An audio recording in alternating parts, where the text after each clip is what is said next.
Madam so చాలా రోజుల తర్వాత మిమ్మల్ని చూస్తాం, చాలా హ్యాపీగా ఉంది. Thank you. అంటే పర్సనల్గా చూసుకుంటే అంటే నా వరకు అంటే సినిమాలు చూస్తూ ఉంటాం, మీ సినిమాలు కూడా చూస్తూ ఉంటాం కాబట్టి మీరు 2 సార్లు షాక్ ఇచ్చారు. ఒకటి నిజం సినిమాలో ఆ క్యారెక్టర్, మళ్ళీ చాలా రోజుల తర్వాత ఇక్కడ అంటే ఇది ఎప్పుడు మీరు సాఫ్ట్గా చాలా క్యూట్గా ఉంటారు, బట్ కొంచెం రూట్ మార్చారు అనుకోవచ్చా? మార్చలేదు.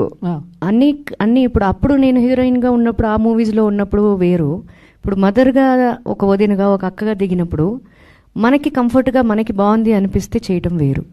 నేను రూట్ మారిస్తే వాళ్ళ రూట్లోకి నేను ఎలాగ వెళ్ళగలను? నేను ఎక్స్పెక్ట్ చేసేది ఏంటంటే ఒక మెయిన్ పిల్లర్ రోల్ చేయాలి. ఏదో ఇప్పుడు మదర్స్ అంటే కొన్ని సినిమాల్లో చెప్తున్నా వడ్డించడానికి వెనకాల ఏదైనా నించుని ఎమోషన్ ఫీల్ అవ్వడానికి ఇంతే ఉంటుంది, మాట్లాడేది తక్కువ ఉంటుంది, అంటే స్టోరీలో ఇన్వాల్వ్మెంట్ తక్కువ ఉంటుంది.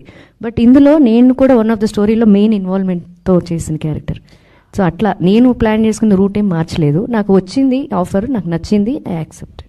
అంటే ఇప్పుడు ఇన్నేళ్ళు గ్యాప్ తర్వాత ఈ గ్యాప్లో ఎప్పుడు తెలుగు డైరెక్టర్స్ అప్రోచ్ అవ్వటం కానీ లేకపోతే అప్రోచ్ అయినా మీకు ఆ క్యారెక్టర్స్ నచ్చక వేరే రీజన్స్ వల్ల ఏమన్నా కొన్ని సినిమాలు రిజెక్ట్ చేశారా?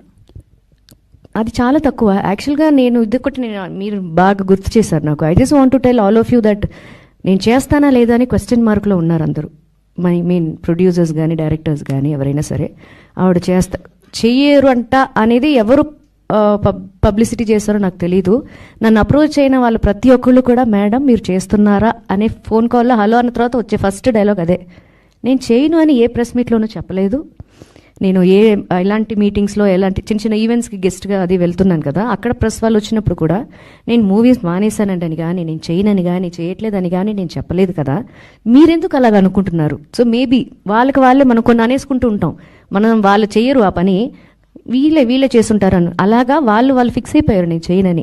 నేను హైదరాబాద్లోనే ఉన్నాను అండ్ ఆల్సో చెన్నై 2 ట్రావెల్ చేస్తున్నాను. మొన్న లాస్ట్ టైం ఈవెంట్ కూడా చెన్నై వెళ్ళాను. సో అక్కడ కూడా అదే చెప్పాను. సో క్వశ్చన్ మార్క్లో మీరు డిసైడ్ అవ్వకండి, ఐఎమ్ బ్యాక్. సో ఇప్పుడు నేను కూడా షూట్ నుంచే వచ్చాను, మళ్ళీ ఇప్పుడు నైట్ షూట్కి వెళ్ళాలి. So 4-5 movies already I'm done, shooting అయిపోయింది. తెలుగులోనా మేడం? తెలుగు తమిళ్ కూడా. ఇది అవన్నీ కూడా పోస్ట్ ప్రొడక్షన్స్లో ఉన్నాయి ఇప్పుడు. సో మేము రెగ్యులర్గా కలుస్తూనే ఉంటాను ఇంకా madam. Thank you. Hero and heroine గారు ఇద్దరికి కామన్ క్వశ్చన్. సో మీరు లెజెండరీ డైరెక్టర్ వెట్రిమారన్ గారితో చేశారు అండ్ మీరు విజయ్ గారితో చేశారు. వాళ్ళ నుంచి చూసి నేర్చుకున్నటువంటి ఏమైనా థింగ్స్ ఉంటే చెప్పండి.